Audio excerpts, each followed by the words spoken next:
My name is Paula Julian, and I'm a senior policy specialist with the National Indigenous Women's Resource Center.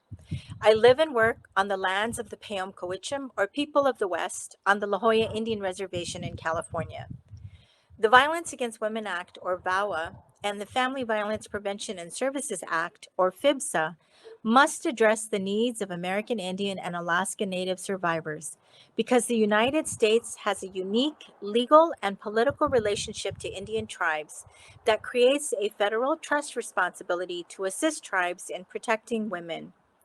The U.S. has provided resources to tribes to respond to violence against women since 1984 and 1994, when FVPSA and VAWA respectively first became U.S. laws.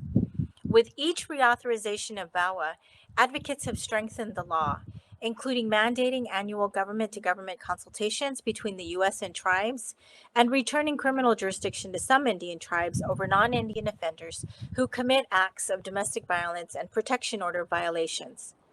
FVPSA's enhancements over the years include authorizing funding for a National Indian Resource Center on domestic violence and Native Resource Centers in states where the Native population exceeds 10% of a state's total population.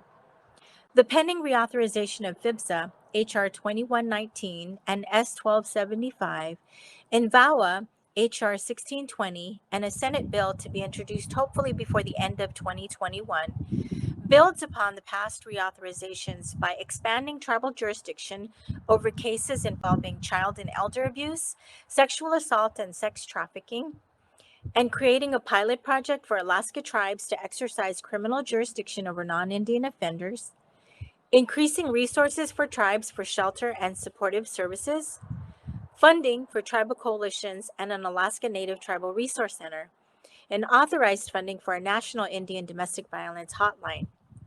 Federal lawmakers must pass FVPSA and VAWA reauthorization this year with these enhancements included. California has the second largest number of tribes in any state. California lawmakers must work with Indian tribes and Native peoples throughout the state to strengthen the state's response to violence against women. Native women suffer disproportionate and preventable rates of violence because governments and systems fail in their responses. While reforming systemic responses must continue, we cannot forget that in the meantime, women urgently need shelters and sexual assault services. We have less than 60 Native women's shelters and less than 300 tribal domestic and sexual violence programs across the nation. And given the disproportionate rates of violence Native women experience, we need more of these Native shelters and programs to ensure women have the help and support wherever they are in the country.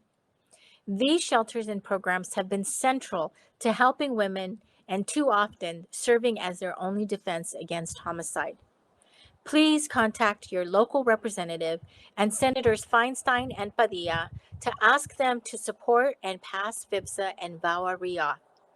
Please share our social media posts on Facebook, Twitter, and Instagram, and hold media and law enforcement accountable in your communities to support Native survivors and families of missing and murdered Indian women who were overwhelmed with the silence of media and systemic failures of law enforcement.